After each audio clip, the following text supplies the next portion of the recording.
ವೇದಭಾರತಿ ಹೊಯ್ಸಳ ನಗರ ವತಿಯಿಂದ ಸಮಗ್ರ ಆರೋಗ್ಯ ಶಿಬಿರವನ್ನು ಆಯೋಜಿಸಲಾಗಿದೆ.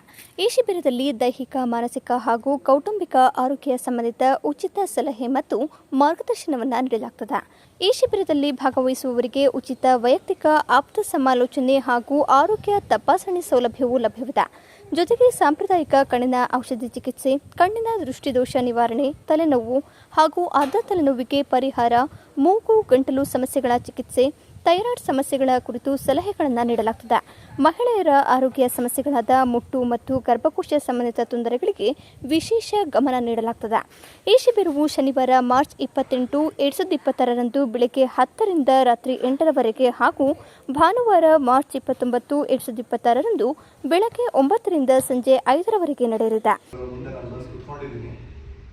ಕಳೆದ 30 ವರ್ಷಗಳ ಸಾಧನೆಯಲ್ಲಿ ನಾನು ಕಂಡ ಹಾಗೆ ರೋಗ ಅಂತ ಬಂದಾಗ ಕಾಯಿಲೆ ಹೆಸರು ಮತ್ತೆ ರಕ್ತ ಪರೀಕ್ಷೆ ನೋಡಿಬಿಟ್ಟು ಔಷಧಿಯನ್ನು ಕೊಡೋದ್ರ ಬದಲು ಪ್ರತಿಯೊಬ್ಬರ ಜೊತೆಯಲ್ಲೂ ಕುಳಿತು ಮಾತನಾಡಿದಾಗ ಅವರ ಸಮಸ್ಯೆ ಏನು ಅಂತ ಅರ್ಥ ಮಾಡಿಕೊಂಡು ಆಮೇಲೆ ಚಿಕಿತ್ಸೆ ಮಾಡೋದು ತುಂಬ ಒಳ್ಳೆಯದು ಅನ್ನೋ ಕ್ರಮವನ್ನು ಸಮಗ್ರ ಚಿಕಿತ್ಸೆ ಅಂತ ಹೇಳ್ಬಿಟ್ಟು ಮಾಡ್ತಾ ಇದ್ದೇವೆ.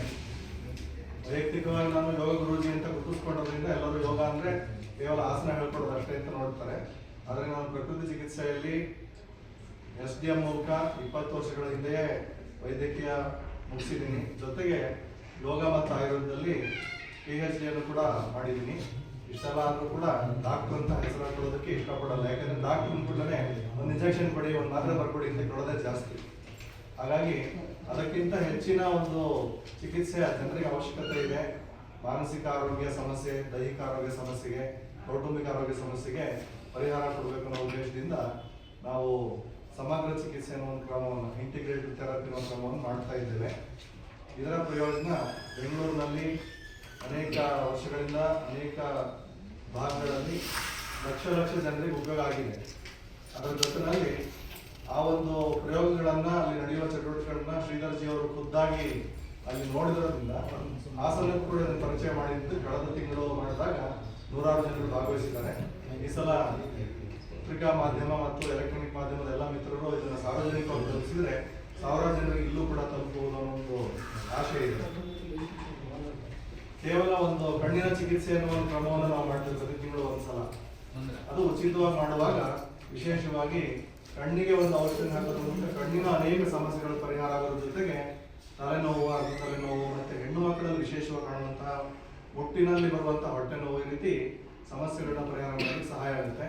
ಅದರ ಜೊತೆಯಲ್ಲಿ ಪ್ರತಿಯೊಬ್ಬರ ಜೊತೆಯಲ್ಲೂ ಕುಳಿತುಕೊಂಡು ನಾವು ಮಾಡುವಂತಹ ಕೌನ್ಸೆಲಿಂಗ್ ಅಥವಾ ಆಪ್ತ ಸಲಹೆ, ಪ್ರತಿಯೊಬ್ಬರ ಜೊತೆಯಲ್ಲೂ ಮಾತನಾಡುವ ಅರ್ಧ ಮುಕ್ಕಾಲು ಗಂಟೆ ಮಾತನಾಡುವಾಗ ಅವರ ರೋಗ ಏನು ಅಂತ ನಮಗೆ ಸುಲಭವಾಗಿ ಅರ್ಥ ಆಗ್ತದೆ. ಆಗ ಅವರಿಗೆ ಒಬ್ಬರಿಂದ ಹೋಗ್ಬೇಕಾದನ್ನ ಕೊಡ್ಲಿ ತಗೊಂಡ್ರು ಅಂತ ಹೇಳ್ತಾರಲ್ಲ, ಹಾಗಾಗಬಾರ್ದು.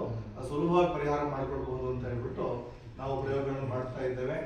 ಅದರಲ್ಲಿ ಯೋಗ ಚಿಕಿತ್ಸೆ ಆಗಬಹುದು, ಅದನ್ನ ಮೀರಿ ಅಗ್ನಿಹೋತ್ರ ತರಬೇತಿ ಆಗಬಹುದು, ಮಂತ್ರ ತರಬೇತಿ ಆಗಬಹುದು. ಜೊತೆಯಲ್ಲಿ ಮಿನಿಮಮ್ ಮೆಡಿಸಿನ್ ಮ್ಯಾಕ್ಸಿಮಮ್ ಹೆಲ್ತ್ ಅನ್ನೋ ಒಂದು ಕಾನ್ಸೆಪ್ಟ್ ಅಲ್ಲಿ ಕಡಿಮೆ ಔಷಧಿ ಮತ್ತು ಹೆಚ್ಚಿನ ಆರೋಗ್ಯ ಅನ್ನೋ ಒಂದು ಉದ್ದೇಶ ಇಟ್ಕೊಂಡು ಚಿಕಿತ್ಸೆಯನ್ನು ಕೊಡ್ತಾ ಇದ್ದೇವೆ. ಅದರ ಪ್ರಯೋಜನವನ್ನ ಸಾರ್ವಜನಿಕರು ಈಗಾಗಲೇ ಬೆಂಗಳೂರು ಭಾಗದಲ್ಲಂತೂ ಸಾಕಷ್ಟು ಜನ ಪಡೆದುಕೊಳ್ತಿದ್ದಾರೆ. ಈ ಆನ್ಲೈನ್ ಲೈಫ್ ಅಂತ ಆರಂಭ ಆದ್ಮೇಲೆ 20 ದೇಶ ಜನರಿಗೆ ಈ ಒಂದು ಚಟುವಟಿಕೆ ಆನ್ಲೈನ್ ಮೂಲಕ ನಡೀತಾ ಇದೆ. ಹಾಗಾಗಿ ಎಲ್ಲರೂ ಕೂಡ ಬಳಸ್ಕೊಳ್ತಾ ಇದ್ದಾರೆ. ಅದರಲ್ಲಿ ನಾನು ಕೊಡುವಂತಹ ಚಿಕಿತ್ಸೆಯಲ್ಲಿ ಅತಿ ಹೆಚ್ಚಿನ ಯಶಸ್ಸು ಅಂತ ಬಂದಾಗ ಈ ಕಣ್ಣಿನ ಚಿಕಿತ್ಸೆ ತಿಂಗಳಿಗೊಮ್ಮೆ ನಡೆಯೋದು ಬಿಟ್ಟು ನಿರಂತರವಾಗಿ ಮಾಡುವಂತಹ ಚಿಕಿತ್ಸೆಗಳಲ್ಲಿ ಮಕ್ಕಳಾಗದವರಿಗೆ ಸಂತಾನಹೀನತೆಗೆ ಅತಿ ಹೆಚ್ಚು ಯಶಸ್ಸನ್ನು ಕೂಡ ನಾವು ನೋಡ್ತಾ ಇದ್ದೇವೆ. ಉದಾಹರಣೆಗೆ ಕಳೆದ ವರ್ಷ 150 ಪೇಷಂಟ್ಗಳು ನಮ್ಮಲ್ಲಿ ಮಕ್ಕಳಾಗಿಲ್ಲ ಅಂತ ಜಾಯಿನ್ ಆದರೆ 140 ಜನರಿಗೆ ಆಲ್ರೆಡಿ ರಿಸಲ್ಟ್ ಸಿಕ್ಕಿದೆ. ಕೆಲವರು ಆಗಲೇ ಮಕ್ಕಳಿಗೆ ಹೆಸರಿಟ್ಟು ಆಯ್ತು, ಇನ್ನು ಕೆಲವರು ಈಗ ಇನ್ನು ಕ್ಯಾರಿ ಮಾಡ್ತಾ ಇದ್ದಾರೆ, ಪ್ರೆಗ್ನೆನ್ಸಿ ಮುಂದುವರೆದಿದೆ. ಆ ರೀತಿ ಸುಲಭವಾಗಿ ನಡೆಯುವಂತಹ ಬೇಕಾದಷ್ಟು ಚಿಕಿತ್ಸೆಗಳು ನಡೀತಾ ಇದೆ. ಸಾಮಾನ್ಯವಾಗಿ ತಲೆನೋವು ಅಂತ ಹೇಳ್ಬಿಟ್ಟು ಯಾರಾದ್ರೂ ಎದುರುಗಡೆ ಬಂದು ಹೇಳ್ಕೊಂಡ್ರೆ ನಿಮ್ಮ ತಲೆನೋವು ಯಾರು ಅಂತ ಪ್ರಶ್ನೆ ಕೇಳುವಂತಹ ಒಂದು ತಮಾಷೆ ಮಾಡ್ತೀವಿ. ನಿಮ್ಮ ತಲೆನೋವು ಯಾರು ಅಂತ ಕೇಳಿದಾಗ ಅವ್ರ ಕುಟುಂಬದ ಸಮಸ್ಯೆ ಹೇಳ್ಕೊಳ್ತಾರೆ, ಬೇರೆ ಬೇರೆ ವಿಷಯಗಳನ್ನ ಹೇಳ್ಕೊಳ್ತಾರೆ. ಆ ರೀತಿ ಹೇಳ್ಕೊಂಡಾಗ ಅವ್ರ ತಲೆನೋವಿಗೆ ಪರಿಹಾರ ಮಾಡೋದು ಸುಲಭ ಆಗ್ತದೆ. ಹಾಗಾಗಿ ಈ ಒಂದು ಸಮಗ್ರ ಚಿಕಿತ್ಸೆ, ಯೋಗ, ಪ್ರಕೃತಿ ಚಿಕಿತ್ಸೆ, ಆಯುರ್ವೇದ ಚಿಕಿತ್ಸೆ, ಆಧುನಿಕ ಪದ್ಧತಿಯಲ್ಲಿ ಕೆಲವನ್ನ ಜೋಡಿಸ್ಕೊಂಡು ಸಮಗ್ರ ಅಥವಾ ಇಂಟಿಗ್ರೇಟೆಡ್ ಥೆರಪಿ ಅನ್ನುವಂಥ ಈ ಒಂದು ಕ್ರಮವನ್ನ ಜೋಡಿಸ್ಕೊಂಡಿದ್ದೇವೆ. ಇದೆಲ್ಲವನ್ನು ಹಾಸನ ಮತ್ತು ಹಾಸನ ಸುತ್ತಮುತ್ತಲಿನ ಜನರು ಈಗಾಗಲೇ ಆನ್ಲೈನ್ ಮೂಲಕ 100 ಸದಸ್ಯರು ಉಪಯೋಗಿಸ್ಕೊಳ್ತಾ ಇದ್ದಾರೆ. ಅವರ ಒಂದು ಆಶಯವೂ ಕೂಡ ಇತ್ತು, ನಾನು ಹಾಸನದ ಕಡೆ ಬಂದು ಚಟುವಟಿಕೆ ಮಾಡಬೇಕು ಅಂತ. ಮತ್ತು ನಮ್ಮ ಹಿರಿಯರು ಶ್ರೀಧರ್